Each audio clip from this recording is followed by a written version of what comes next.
John Wycliffe. No fim, a verdade triunfará. John Wycliffe. Dr. William P. Grady, erudito bíblico americano, traça um perfil maravilhoso do grande reformador John Wycliffe, em seu livro Final Authority. Vejamos o que ele diz. Biografia. Nascido de sangue saxônico, perto da vila de Wycliffe, em Yorkshire, John Wycliffe tornou-se o principal porta-voz dos patriotas ingleses, através do período de emancipação política do seu país. Sua escalada a um lugar de erudita eminência foi rápida. Brilhando em Oxford, ele foi nomeado capelão do rei em 1366, enquanto recebia o seu doutorado, em 1374. Contudo, bem depressa voltou suas armas intelectuais contra Roma, conforme Schaff declara. Em sermões, folhetos e escritos mais extensos, Wycliffe apresentou a escritura e o senso comum como testemunhas. Sua pregação era tão cortante como a espada de Damocles. Ele nunca hesitava em usar a ironia e a invectiva, nas quais era mestre. A objetividade e a pertinência de seus apelos traziam tudo facilmente à compreensão da mente popular. Em sua condenação do abuso doutrinário, Wycliffe condenava a complacência dos últimos reformadores contra os prelados imorais, excesso de posses territoriais, extorsão religiosa, e heresias tais como o purgatório, a transubstanciação, o sacerdócio e a confissão auricular. Poucos eram poupados da espada de Damocles. Ele acusava o Papa de ser o anticristo, o orgulhoso sacerdote universal de Roma e o mais amaldiçoado dos tosqueadores e caçadores níqueis. Como os frades de seu tempo eram conhecidos pelo seu apego à boa comida e às mulheres, Wycliffe depreciava os seus mosteiros, chamando-os de covis de ladrões, ninhos de serpentes, casas de habitação de demônios vivos, etc. Numa linguagem que iria rivalizar com a de Lutero, ele escreveu que os padres roubam o sustento dos pobres, os quais não podem se opor à opressão, cobram mais alto por um tostão furado do que pelo sangue precioso de Cristo, rezam apenas para se mostrar e coletam taxas por qualquer serviço religioso que oficiam, vivem na luxúria, cavalgando gordos cavalos forrados de prata e ouro, são roubadores, raposas maliciosas, lobos vorazes, glutões, demônios, chimpanzés. Coroas e roupas não fazem um sacerdote, nem bispos e arcebispos com suas palavras, mas pelo poder que Cristo dá e também por suas vidas sejam eles conhecidos. Entende-se que esse declínio moral assegurava à Inglaterra, pelo menos, uma queda em seu horizonte. O Dr. Green resume: era um tempo de vergonha e sofrimento, como a Inglaterra jamais havia conhecido. Suas conquistas foram perdidas, suas fronteiras insultadas, suas frotas aniquiladas, seu comércio varrido do mar, enquanto interiormente ela se exauria por causa de longas e custosas guerras, bem como pela corrupção e pestilência. Embora a pátria de Wycliffe precisasse de arrependimento, seus detratores religiosos de dura cerviz lhe apresentavam tremenda oposição. À medida em que se intensificavam suas cáusticas denúncias, assim também a ameaça de violência física. Para contrabalançar este perigo, o Senhor levantou-lhe um poderoso protetor na pessoa de John de Gaunt, Duque de Lancaster, filho predileto de Eduardo e irmão mais novo do melhor conhecido, embora pouco lembrado, Príncipe Negro. Quanto mais Wycliffe laborava, mais convencido ficava de que sua amada Inglaterra precisava de algo mais do que seus sermões e folhetos. Precisava de uma Bíblia. Neste escrito intitulado De Vicet, a posição, ele exclama com emoção: se a palavra de Deus é a vida do mundo e cada palavra de Deus é a vida da alma humana, como pode qualquer anticristo, para o horror divino, tirá-la de nós, que somos cristãos, e desse modo levar o povo a morrer de inanição, na heresia e na blasfêmia das leis dos homens, que corrompem e assassinam a alma. Por causa dessa necessidade, Wycliffe dedicou o resto de sua vida a completar a primeira tradução da Bíblia inteira para a língua inglesa. Conhecendo bem o grego e o hebraico, primeiro ele embasou a sua obra em manuscritos latinos. Embora a erudição moderna goste de frisar a confiança de Wycliffe na leitura da Vulgata, uma revisão posterior da obra por John Purvey, que trouxe de volta a tradução de acordo com Jerônimo, traz a evidência de que Wycliffe teve acesso aos manuscritos latinos. O abandono posterior de Purvey de Roma acrescenta uma luz a este assunto. Apesar da consistência latina, a nova Bíblia representava a primeira em existência para o povo de língua inglesa. Como a imprensa ainda não fora inventada, o manuscrito teve de ser copiado à mão, exigindo um exorbitante custo diário. Foram precisos quase 10 meses de trabalho árduo de um copista experiente. A taxa da mão de obra, de 1 hora apenas, com essa obra custava o mesmo que um carregamento inteiro de feno. Enquanto isso, M.C. Clury nos conta que o preço de compra se aproximava de 4 marcos e 40 pences, o qual equivalia ao salário total anual de um clérigo. A chegada da imprensa cumpriu a estranha profecia. Esperemos que o baixo custo da Bíblia jamais ocasione o baixo apreço pela mesma. Os crentes dos dias atuais, infelizmente, podem constatar o cumprimento desta profecia. Fox nos informa. Tão escasso era o suprimento de Bíblias, nesses tempos, que apenas uns poucos entre aqueles que suspiravam pelo seu ensino podiam ter a esperança de possuir o volume sacro. Mas essa escassez decorria parcialmente da firmeza daqueles, cujo interesse fora despertado pela Bíblia. Se apenas uma simples cópia era possuída na vizinhança, esses denodados trabalhadores e artesãos seriam encontrados juntos, após um exaustivo dia de trabalho, lendo em turnos e escutando as palavras da vida, e tão doce era o frescor dos seus espíritos, que algumas vezes o romper da manhã surpreendia com a chamada para um novo dia de trabalho, sem que tivessem pensado em dormir. M.C. Clury cita um poema contemporâneo, que descreve esse espírito de gloriosa libertação. Mas para compensar todo o dano, o livro sagrado, empoeirento esconderijo guardado tanto tempo, agora assume o falar de nossa língua nativa. E o que dirige o arado, ou maneja o bordão, com espírito de compreensão, pode agora olhar sobre o seu registro e ouvir sua canção e examinar suas leis, mais querendo saber do que irá qual a fé que tem mantido. E o céu pôde suportar calmamente o transcendente favor. Mais nobre do que o rei terreno sempre concedido para igualar e abençoar sob o peso da desgraça mortal. Uma porção da Bíblia de Wycliffe de João 17:1-3 diz: Jesus falou assim e, levantando seus olhos ao céu, disse: Pai, é chegada a hora, glorifica a teu Filho, para que também o teu Filho te glorifique a ti, assim como lhe deste poder sobre toda a carne, para que dê a vida eterna a todos quantos lhe deste. E a vida eterna é esta, que te conheçam a ti só, por único Deus verdadeiro, e a Jesus Cristo, a quem enviaste. Claro que a reação católica foi de tremendo pânico. Enquanto um padre se lamentava, agora a joia do clero se tornou um brinquedo do laicato, Henry Knigton elaborava. Este mestre John Wycliffe traduziu o Evangelho do latim para o inglês, o qual Cristo havia confiado ao clero e aos doutores da Igreja, para que o ministrassem ao laicato e aos menos afortunados, conforme a declaração dos tempos e necessidades dos homens.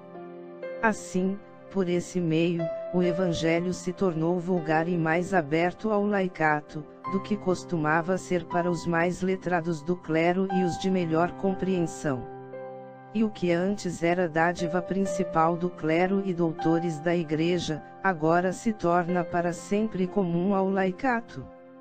Como seria o caso de Martinho Lutero, Wycliffe foi providencialmente poupado do martírio na estaca, sofrendo um ataque, enquanto oficiava na Igreja, com a idade de 64 anos, em 1384. Seus inimigos ficaram extasiados, com o prelado Walsingham elogiando. Ele foi um grande homem da religião. Ele foi uma personalidade que chamou a atenção de uma cidade. Mais rico ele foi de sagrado pensamento e realização. Era também um homem letrado, um funcionário que o Evangelho de Cristo verdadeiramente quis pregar.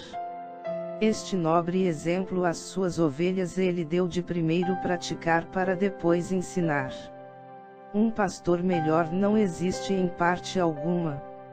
Ele não gostava de pompa nem de reverência, nem jamais lisonjeou qualquer consciência, mas pregou a Cristo e seus 12 apóstolos. Ele ensinou, mas primeiro ele mesmo praticou.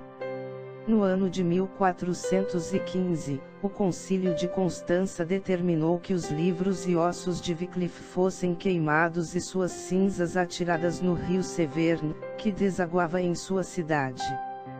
Thomas Fuller observa: desse modo, este pequeno arroio levou suas cinzas até Avon, de Avon até Severn, de Severn até os estreitos mares e destes até o mar aberto.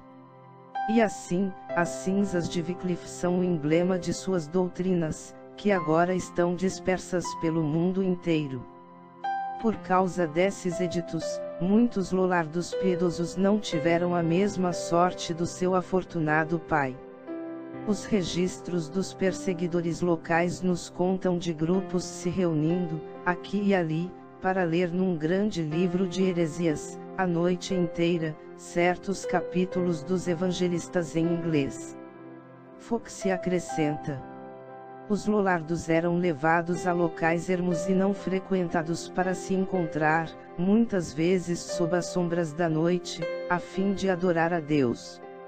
Vizinho era ordenado a espiar vizinho, maridos e esposas, pais e filhos, irmãos e irmãs eram duramente forçados a dar testemunho um contra o outro. A prisão dos lollardos também ecoou com o ranger das correntes, o cadafalso e estaca mais uma vez calmavam por suas vítimas. Para aumentar a culpa dos cristãos indiferentes de hoje, uma das acusações comuns feitas contra aqueles crentes piedosos era, não apenas o fato de possuírem a Bíblia de Wycliffe, mas também a sua habilidade de repetir a mesma de cor. Entre as muitas vítimas estavam, John Badby, Alfaiate, 1410. Dois comerciantes de Londres, Richard Turming e John Claydon, em Smithfield, 1415.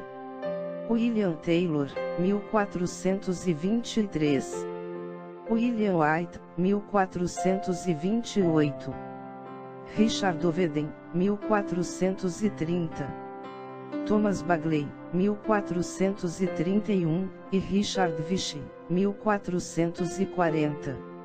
Joan Brogton foi a primeira mulher queimada na estaca, na Inglaterra, perecendo em Smithfield com a filha, Lady Young, ao seu lado.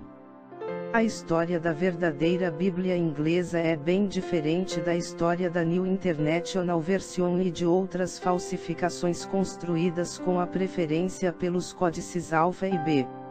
É uma história banhada em sangue. Foxe prossegue. Um certo Christopher Schoemaker, que foi queimado vivo em Newbury, foi acusado de ter ido à casa de John Say e ler para ele, em um livro, as palavras que Cristo falou aos seus discípulos. Em 1519, 7 mártires foram jogados ao fogo em Coventry, por terem ensinado a seus filhos e empregados a oração do Senhor e os 10 mandamentos em inglês. Jenkins Butler acusou o seu próprio irmão de ler para ele um certo livro da Escritura e de tê-lo persuadido a dar ouvidos ao mesmo.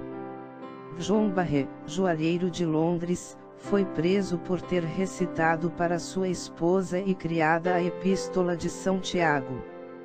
Thomas Philip e Lawrence Taylor foram presos porque leram a Epístola aos Romanos e o primeiro capítulo de São Lucas, em inglês. Em estranho cumprimento da analogia de Fuller, as cinzas de Wycliffe nem haviam chegado ainda à Boêmia, atual Checoslováquia, quando o piedoso inglês foi homenageado postumamente com o título de o Quinto Evangelista.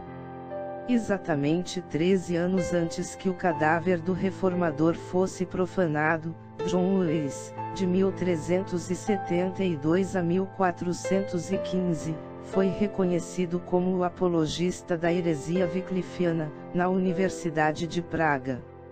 A difusão da doutrina de Wycliffe por Lewis resultou em que a Boêmia recebesse a herança de berço da Reforma.